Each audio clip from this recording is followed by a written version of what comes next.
Good day everyone, my name is Mark S. Villasilio, and for today's video, I'm going to discuss about module for the month of April in our subject CA 200 under the instructory of Mrs. Jill Rose Piador.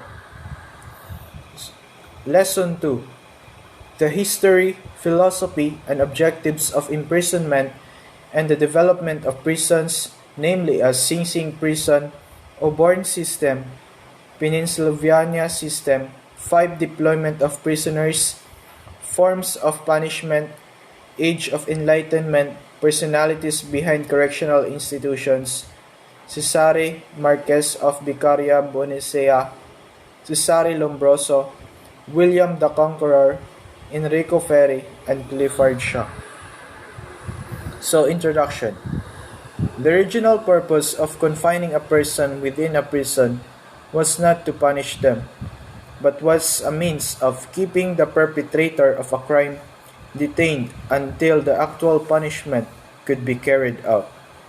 This was usually in the form of corporal punishment that was intended to cause the guilty person pain, such as being beaten with a whip, or capital punishment, which used a variety of methods to claim the lives of condemned individuals.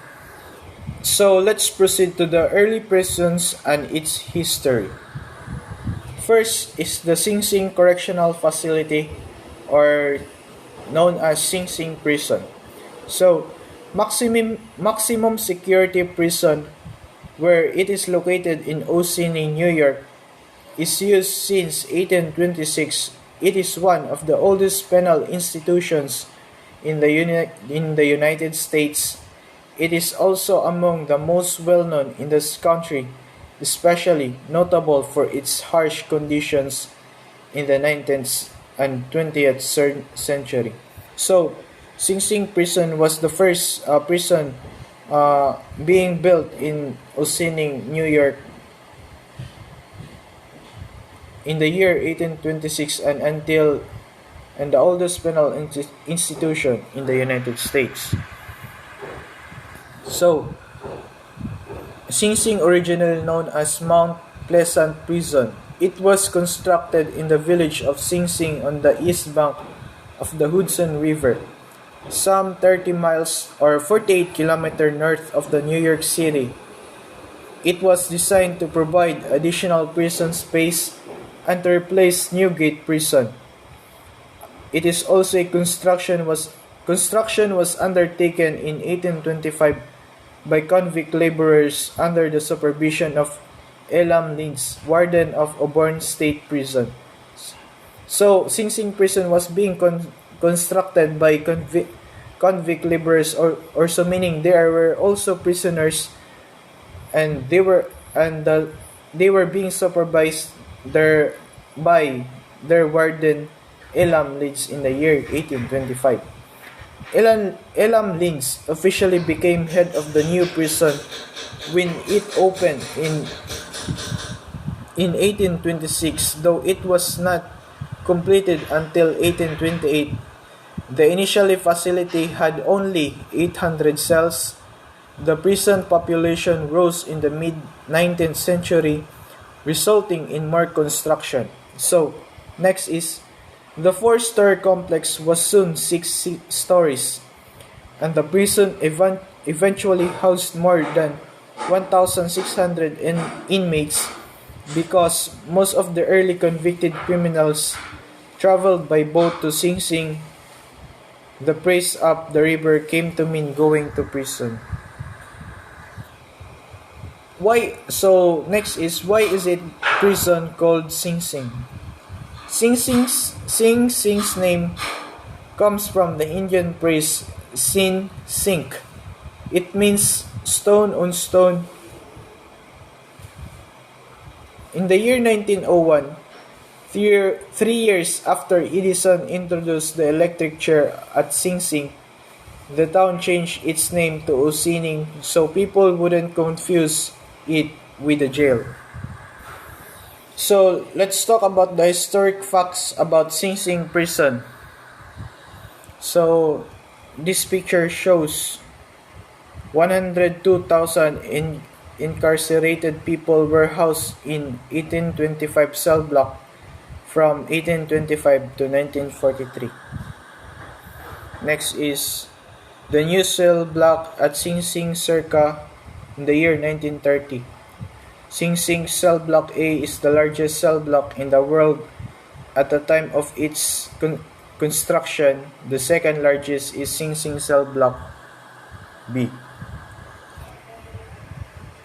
So this photo is a photo of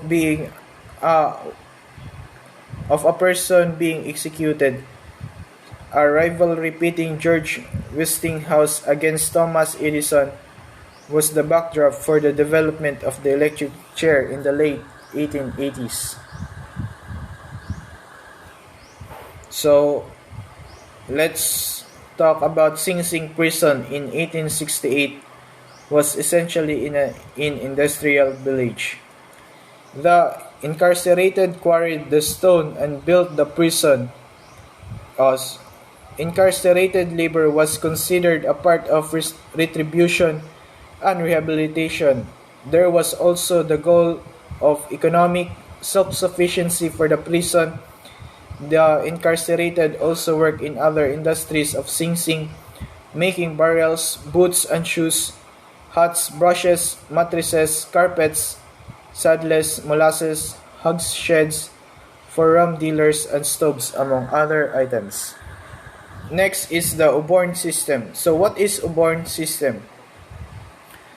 Auburn system, a penal method of the 19th century in which persons worked during the day and were kept in solitary confinement at night with enforced silence at all times. So meaning a person is being supervised to work during day and being kept during at night with enforced silence at all times.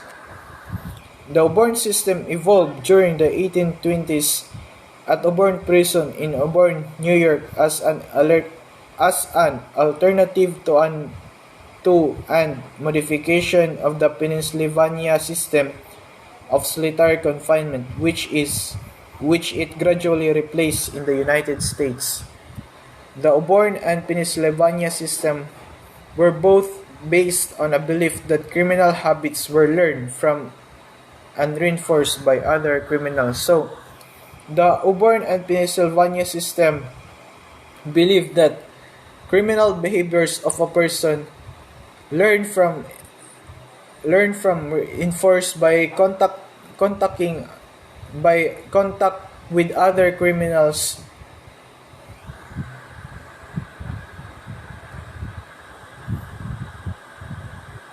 During the 19th century, prisoners had no rights nor any opportunity to live in semi-comfortably. The Auburn system established several characteristics that were unique to the world of disciplinary conditions. Silence was the biggest factor among rules for the prisoners. John D. Cray, a deputy warden at the Auburn prison, demanded the prisoners be completely silent to take away the prisoners' sense of self. So when the sense of self was taken away, many convicts obeyed the warden's wishes. Let's proceed to Pennsylvania system. So what is Pennsylvania system? It is a penal method based on the principle that solitary confinement fosters penitence and encourages reformation. The idea was advocated by the Philadelphia Society for Alleviating the Miseries of Public Prisons, whose most active members were Quakers. So in the year 1829, the Eastern State Penitentiary on Cherry Hill in the Philadelphia applied the so-called separate philosophy. Prisoners were kept in solitary confinement in cells 16 feet high, nearly 12 feet long, and 7.5 feet wide, or 4.9 by 3.7 by 2.3 meters. An exercise yard completely enclosed to prevent contact among prisoners was attached to each cell. So, In the year 1829, all prisoners were not able to contact among other prisoners. They were being separated to each other.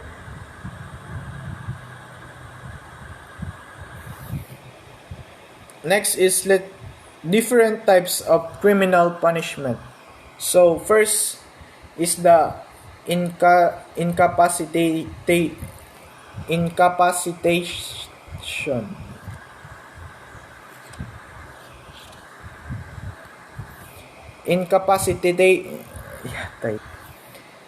Incapacitation seeks to prevent future crime by physically moving criminals away from society. This punishment can be traced to ancient times. Terence myth and Hong Lu write in Punishment. Prisoners released back into society were arrested for a new crime within 3 years, and about 3/4, 76.6%, were arrested within 5 years. Despite these findings, incapacitation is a common form of punishment in the United States. Next is the deterrence. The goal of the deterrence is to persuade citizens and possible offenders of reoffenders to conform to the rules of law. Mithi and Lu explains that 4 types of deterrence are generally reorganized. Another form of punishment is the retribution. It is one of the oldest forms of punishment. Retribution has roots in the Judeo-Christian tradition of justice. In her book Criminal Law, Lisa M. Storm explains that retribution prevents crime by giving victims or society a certain sense of satisfaction that a defendant has been punished appropriately, reinforcing the belief that the criminal justice system is working effectively. Next is the rehabilitation.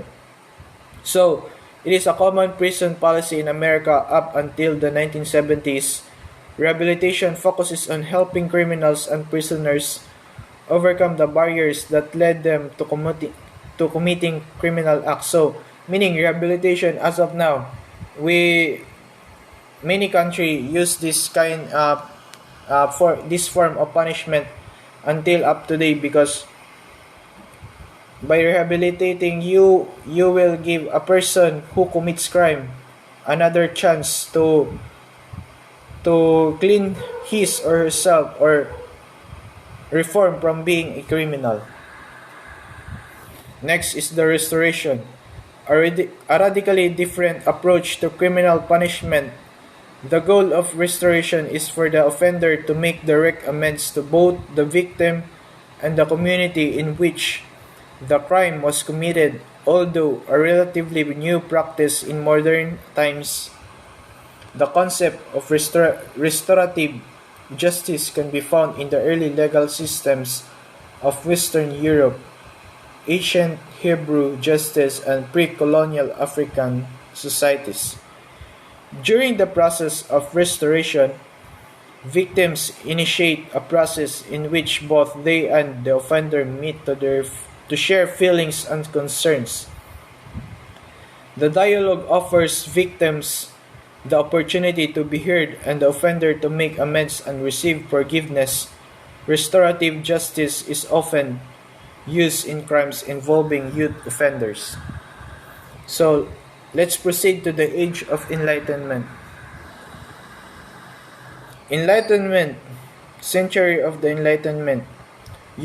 European intellectual movement of the 17th and 18th centuries, in which ideas concerning God, reason, nature, and humanity were synthesized into a world view that gained wide assent in the West and that instigated revolutionary developments in art, philosophy, and politics. Central to Enlightenment, though taught were the use and celebration of reason, the power by which humans understand the universe and improve their own condition, the goals of rational humanity, were considered to be knowledge, freedom, and happiness.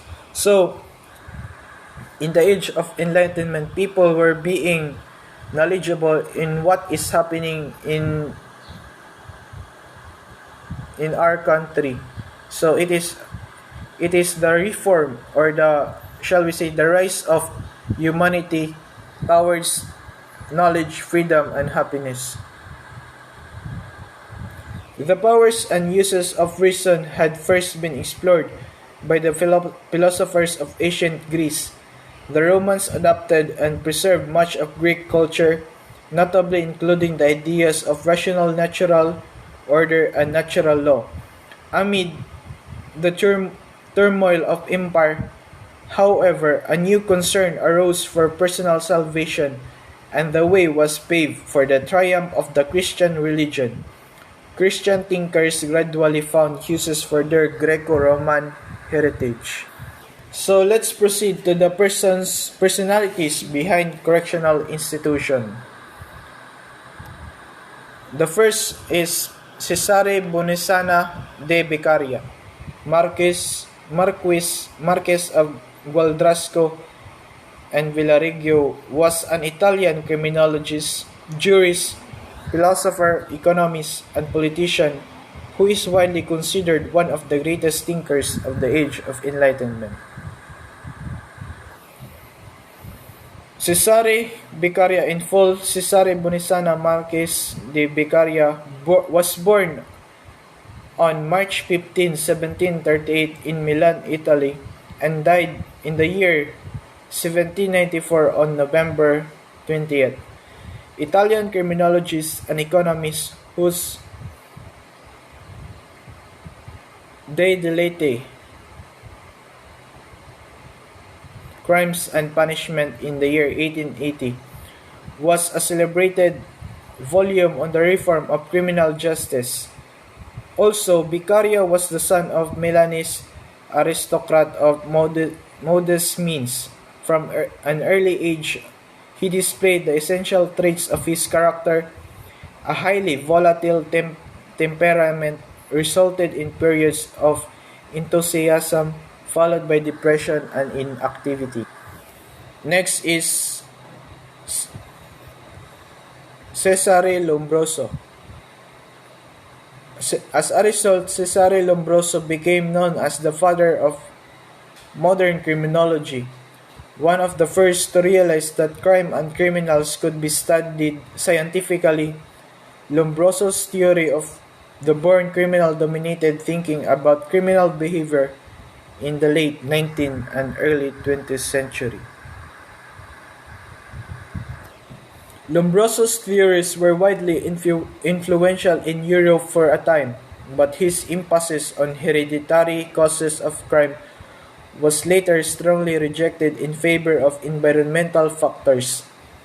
Lombroso tried to reform the Italian penal system, and he encouraged more humane and constructive treatment of convicts through the use of work programs intended to make them more productive members of society. Among his books are L'Uomo Delinquente in 1876, The Criminal Man, and Le Crime, Causes et Remedies, 1899, Crime, Its Causes and Remedies. Next person is Conqueror, or William the Bastard, or William of Normandy, a French Guillaume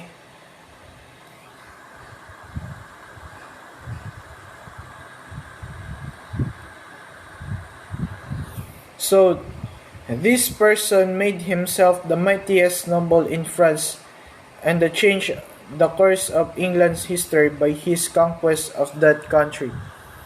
William was the elder of the two children of Robert I of Normandy and his concubine Herleva, also called Arlette, the daughter of a tanner or undertaker from the town of Falaise.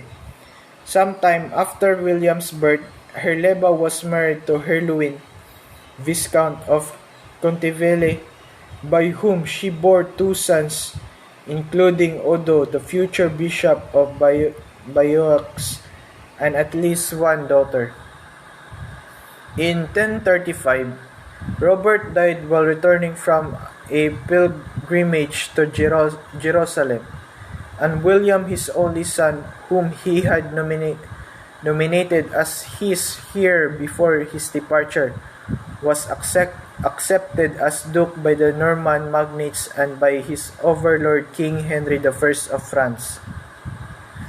William and his friends had to overcome enormous obstacles, including William's legitimacy. He was generally known as the bastard, and the fact that he had acceded as a child. His weakness led to breakdown of authority throughout the duchy. Private castles were erected, public power was usurped by lesser nobles, and private warfare broke. The next person is Enrico Ferri. Enrico Ferri was born in Lombardy in 1856 and worked first as a lecturer and a layer as a professor of criminal law, having spent time as a student of Cesar Lombroso. While Lombroso researched anthropological criminology, Ferri focused more on social and economical influences on the criminal and crime rates. Ferri, at the time a radical, was elected to Italian parliament in 1886. In 1993, he joined the Italian Socialist Party and edited their daily newspaper, the Avanti. In 1900s and 1904, he spoke out in Congress against the rules of socialist ministers in bourgeoisie governments. And lastly is Clifford Shaw. Clifford Robb Shaw, 1895 to 1957, was an American sociologist and criminologist. He was a major figure in the Chicago School of Sociology during the 1930s and 1940s, and is considered to be one of the most influential figures in American criminology. That would be all. Thank you.